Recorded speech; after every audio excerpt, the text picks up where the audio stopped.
Boa noite a todos, graça e paz. É uma grande alegria estarmos aqui para compartilharmos da palavra do Deus vivo. Temos mais esse momento de reflexão, meditação nas Santas Escrituras, que tem moldado nosso caráter, que tem nos guiado à plena compreensão da verdade e que humildemente suplicamos ao Santo Espírito que nos dê o direcionamento correto, o entendimento correto para vivermos de forma digna na presença do nosso Deus. Então, nesse dia do Senhor, dia de prestarmos a Ele culto, honra, reverência, separe esse momento com sua família, orem juntos, cantem hinos, louvem ao Senhor e reservem esse tempo precioso para meditarmos na sua palavra. Então hoje nós vamos dar sequência no nosso estudo na carta de Tiago mas antes de fazermos a leitura, vamos já pedir a bênção de Deus para que nos dê o entendimento. Santo Deus, aqui estamos nós perante a Tua palavra, que é santa e eficaz, que tem operado em nós, que tem nos moldado, que tem nos aperfeiçoado segundo o Teu querer, ó Pai. Nos ajude-nos a sempre a honrarmos ao Senhor com o nosso melhor, a buscarmos viver para Ti, ó Pai, e pedimos, ó Pai, que fale aos nossos corações através dessa palavra que será lida, que o Teu Santo Espírito ministre ela segundo o Teu querer. Te pedimos, ó Pai, que molde-nos, trabalhe em nossas vidas. Em nome de Jesus é o que eu te peço. Amém, ó Pai. Amém. Então, como eu estava dizendo, quero convidar hoje para a leitura de Tiago, capítulo 4, a partir do verso 11. Tiago, capítulo 4, do verso 11 até o verso 17. E assim nos diz a palavra de Deus. Irmãos, não faleis mal uns dos outros. Aquele que fala mal do irmão ou julga a seu irmão, fala mal da lei e julga a lei. Ora, se julgas a lei, não és observador da lei, mas juiz. Um só é legislador e juiz, aquele que pode salvar e fazer perecer. Tu, porém, quem é que julgas o próximo? Atendei agora, vós que dizeis, hoje ou amanhã iremos para a cidade tal, e lá passaremos um ano, e negociaremos e teremos lucros. Vós não sabeis o que sucederá amanhã. O que é a vossa vida? Sois apenas como neblina, que aparece por instante e logo se dissipa. Em vez disso, deveis dizer, se o Senhor quiser, não só viveremos, como também faremos isto ou aquilo. Agora, entretanto, vós jactais das vossas arrogantes pretensões. Toda jactância semelhante a esta é maligna. Portanto, aquele que sabe o que deve fazer o bem e não o faz, nisso está pecando. Muito bem. Como sempre nós relembramos aqui, é importante analisarmos o contexto da situação, né? Vermos que Tiago está se dirigindo a vários crentes em diversas regiões que estavam passando por dificuldades, né? Estavam passando ali por uma perseguição ainda em um estágio crescente, né? Principalmente problemas com os ricos, que aliás até o perfil desses ricos já foi traçado em algumas mensagens atrás, e nos próximos capítulos isso vai voltar ao tema e tudo mais.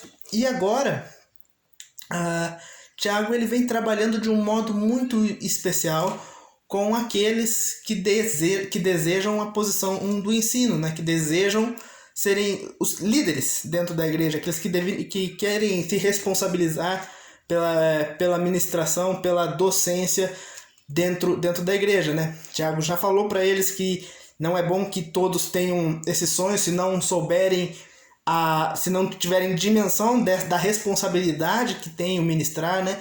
Vai falar então sobre a sabedoria terrena e a sabedoria celestial.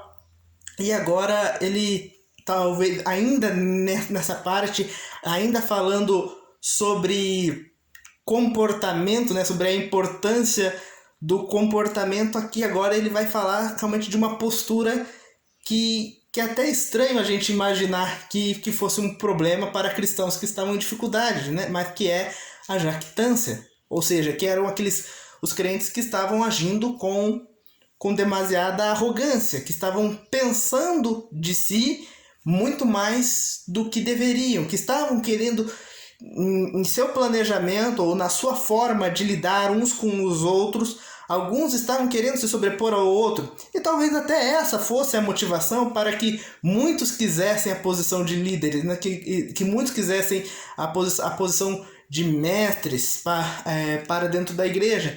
Então Tiago está tentando trabalhar esse desvio, né? Ele está tentando trabalhar talvez esse entendimento errado, né,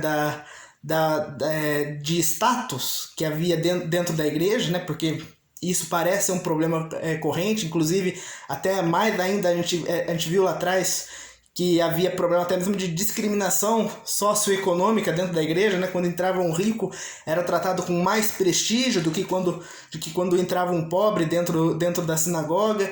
Então veja como o Tiago está querendo realmente levar a igreja a entender a essência da humildade, né? Da humildade que em tudo ela é boa, em tudo ela é moderada e agradável. É a humildade que trata os outros corretamente, é a humildade que leva a gente a policiar os pecados da língua, é a humildade que leva a gente a alcançar a sabedoria lá do alto, né? E agora ele vai bater firmemente nessa questão da jactância, né? Do pensamento além do que deveria, e ele vai trazer de modo especial duas circunstâncias em que os pensamentos estivessem indo longe demais e que Tiago precisou puxá-los para voltar e entenderem realmente qual é a nossa posição como crentes, qual é a nossa posição como servos de Deus e servos uns dos outros.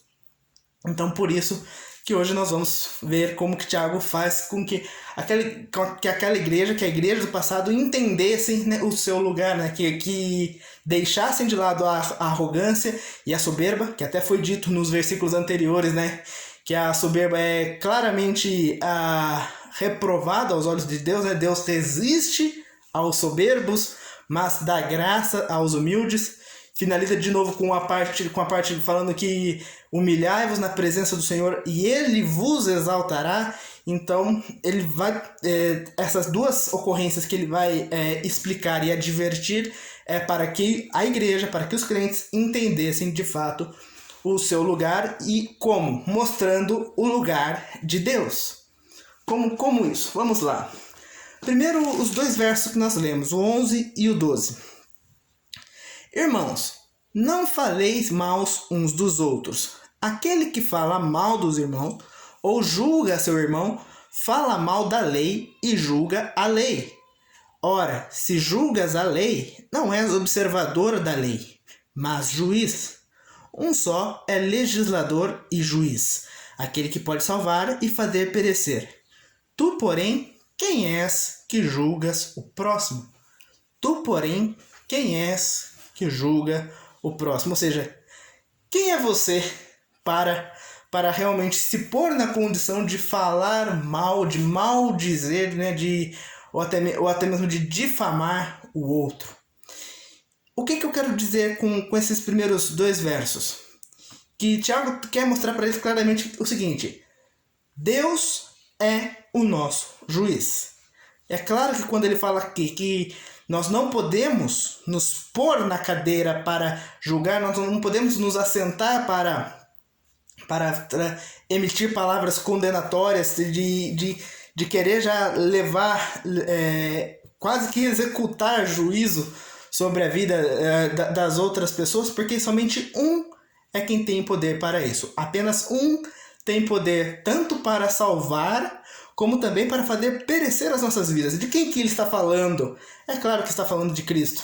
É claro que está falando daquele que realmente tem em si todo o poder e toda a autoridade sobre toda a vida humana. Então, e isso era para quê? Para as pessoas perceberem que não era razoável que tanto ela se achasse, que tanto a sua mentalidade subisse a cabeça, né?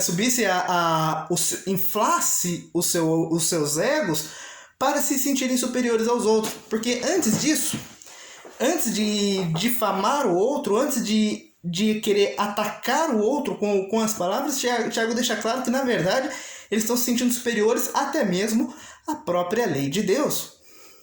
Vejam como que Tiago ele trabalha muito essa questão ao longo da carta, né? Que as ofensas que nós fazemos com o outro, o trato diferente, ó, a falta de amor, ou o homicídio, todos os pecados que nós cometemos contra o outro, é de fato uma transgressão da lei, são violações da lei e, por tabela, violações ao próprio Deus, uma vez que todo ser humano é dotado com a imagem de Deus, até mesmo os ímpios possuem em si a imagem de Deus.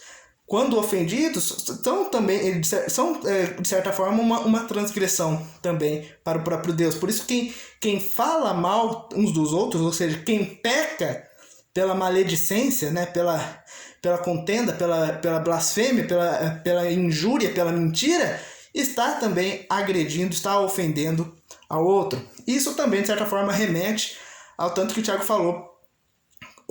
É uma variável, podemos assim dizer, dos pecados cometidos pela língua, né? Cometido pelo desfreio naquilo que nós falamos, naquilo que nós expressamos para os outros, porque pode marcar, porque pode ofender e pode principalmente também trazer juízo.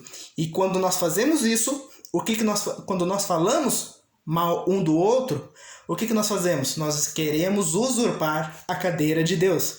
Nós queremos usurpar o lugar que Deus tem para condenar. Detalhe, é disso que nós estamos falando. Quando o texto fala do juízo, é óbvio que está falando da condenação. A maledicência é um pecado que já está julgando e já condenando, querendo praticamente trazer contenda e divisão, sabe, através das palavras.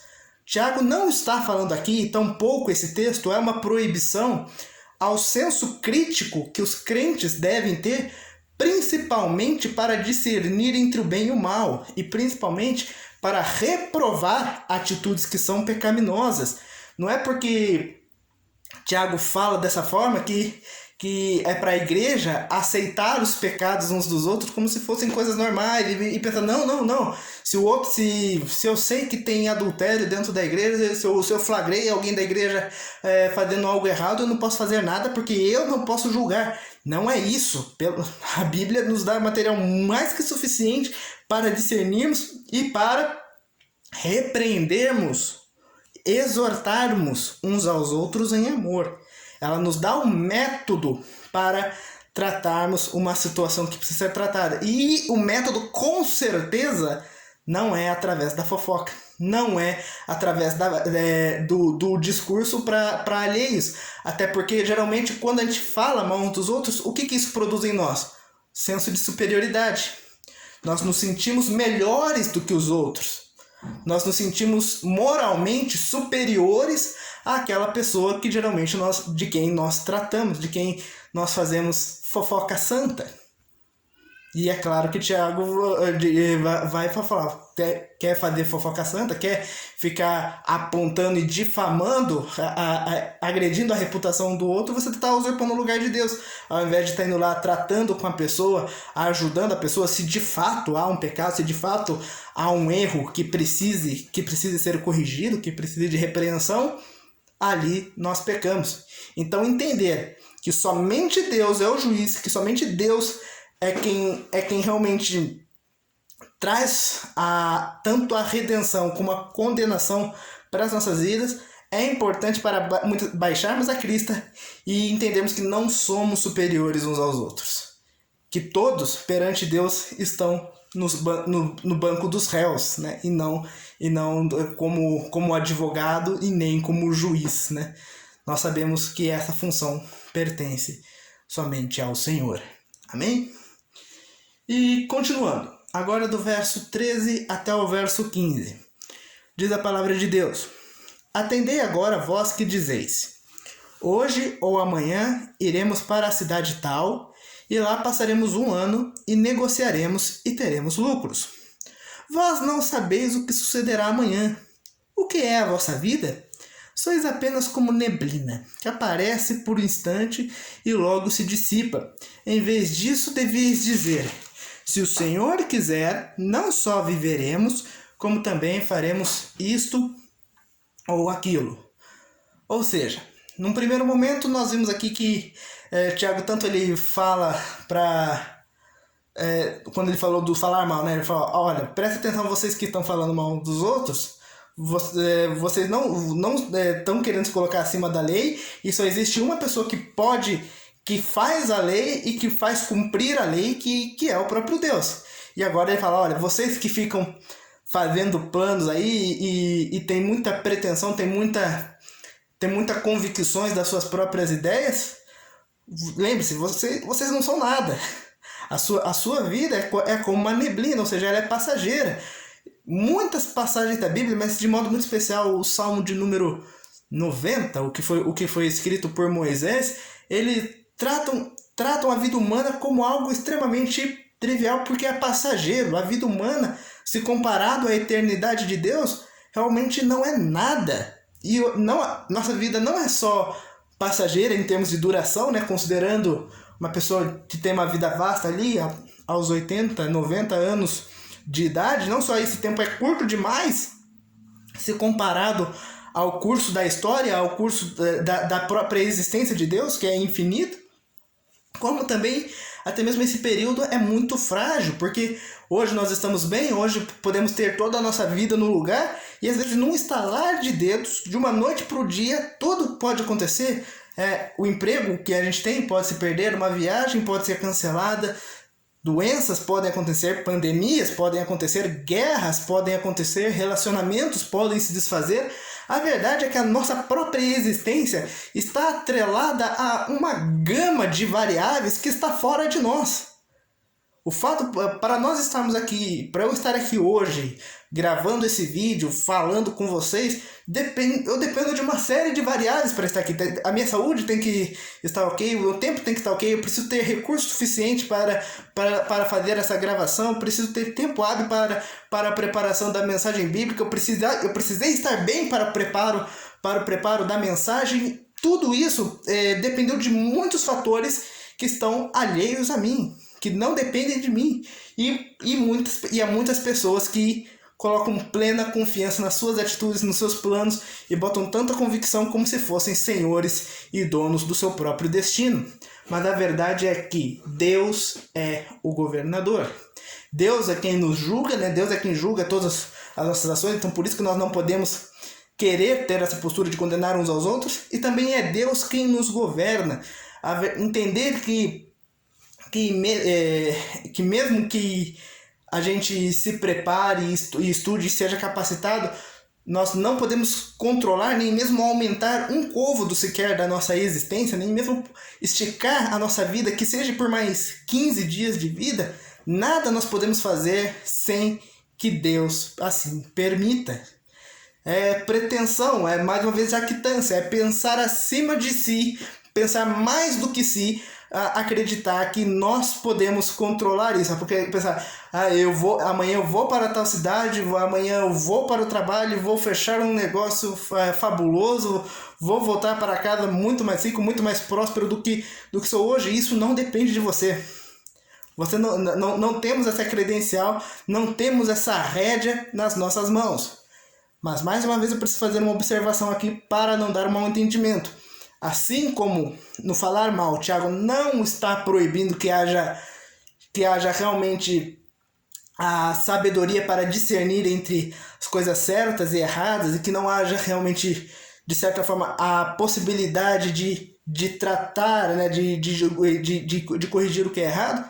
Aqui também Tiago não está proibindo, né, nem vetando que o cristão faça planos. Não é que nós não podemos, por exemplo, programar para o ano que vem, fazer um orçamento para o ano que vem, talvez estabelecer uma meta, estabelecer um sonho. Por exemplo, quero comprar uma casa, quanto que eu preciso economizar, quanto que eu preciso investir, quanto que eu preciso fazer, o que eu preciso fazer para que isso seja possível, ou você pode aplicar isso para a área da sua carreira, ou para um relacionamento, eu vou querer passar mais tempo com a minha família, eu quero fazer uma viagem em família. Você pode se programar para o que você quiser, entendendo que tudo depende de Deus e não de você. Como diz o provérbio, o coração do homem faz planos, mas a resposta dos lábios vem do Senhor. Você pode traçar as suas metas, você pode fazer isso. É sábio e prudente que nós tenhamos realmente cautela nas decisões, nos passos que nós vamos dar para o futuro e não fazermos tão somente por de forma livre e sem medir consequências. É importante medir aquilo e se programar, mas entendendo que tudo depende do Senhor, que tudo nós fazemos para Deus. É por isso que para muitas vezes que nos questionam, cristão, é comum ouvir falar: se Deus quiser, eu vou te visitar, se Deus quiser, eu vou conseguir aquele emprego, se Deus quiser, eu vou fazer a faculdade. Porque nós fazemos planos, mas não está em nós, não depende de nós o concretizá-los finalmente. Tudo nós fazemos entendendo que dependemos de Deus. Deus é o governador supremo sobre nossas vidas. É Ele que dirige os nossos passos, é Ele que dirige a nossa história. E por último, do verso 16 ao 17, o que aprendemos com Tiago? Agora, entretanto, vós jactais das vossas arrogantes pretensões. Toda jactância semelhante a esta é maligna. Portanto, aquele que sabe o que deve fazer o bem e não o faz, nisso está pecando. E a verdade é que agora nós entendemos quem nós somos. Nós vemos que Deus é juiz, Deus é governador, e nós o que nós somos? Pecadores. Nós somos criaturas falhas, imperfeitas e que muitas vezes pensamos muito mais do que nós verdadeiramente somos. Que muitas vezes quando falamos mal uns dos outros nos sentimos superiores aos outros. Ou que muitas vezes temos a falsa pretensão de que temos controle sobre nossas vidas, de que temos controle sobre aquilo que está fora de nós. E criamos aquele senso de independência, aquele senso de emancipação, de que somos donos do nosso próprio nariz e de que somos uma vida inteligente, completamente independente de Deus. E esse é o pior erro que nós podemos cometer. Nós somos falhos, pecadores, que precisam urgentemente entender que nada somos sem a boa mão da providência do Senhor em nossas vidas. E entender também que tudo que nós fazemos será julgado não por nós, não de acordo com os nossos critérios, daquilo que nós achamos bom, certo e reto, mas tudo que nós fazemos também será julgado pelo próprio Deus. Entendendo isso, entendendo que quão falho, quão pequenos nós somos, nos ajuda a não pensarmos mais do que deveríamos, a não irmos além dos limites que Deus mesmo estabeleceu para os nossos relacionamentos. E não se engane, não é pouca coisa. Deus deu realmente para o ser humano, Deus deu a nós uma capacidade intelectiva fantástica. Nós podemos criar grandes coisas, nós podemos realizar grandes projetos, nós podemos ter excelentes relacionamentos uns com os outros. A humanidade ela pode realmente chegar a patamares inimagináveis, mas nunca pensar mais daquilo que realmente nós somos diante de Deus. Nós não somos superiores uns aos outros, tampouco nós somos superiores a Deus, que é realmente quem controla nossas vidas. Que Ele nos guie à plena verdade, que essa verdade lateje em nosso coração todos os dias, produzindo um coração humilde e sábio e reverente, reconhecendo a sua boa mão e cuidado sobre nossas vidas.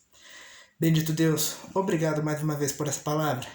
Obrigado por podermos meditar no Senhor, podermos aprender do Senhor e suplicamos que o Teu Santo Espírito continue falando ao nosso coração ao longo dessa semana, nos alimentando, Pai, nos capacitando para termos um coração humilde, um espírito humilde, que possa verdadeiramente reconhecer a total dependência no Senhor.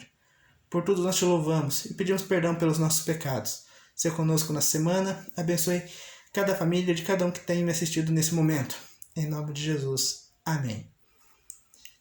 Amém, queridos. Foi uma grande alegria poder estar com vocês. Convido vocês para participarem presencialmente conosco aqui na Congregação Presbiteriana de Ivaiporã, todo domingo, 9h30 da manhã com a Escola Bíblica Dominical e 7h30 da noite com um culto solene. Nós já voltamos com a atividade, seguindo todas as orientações.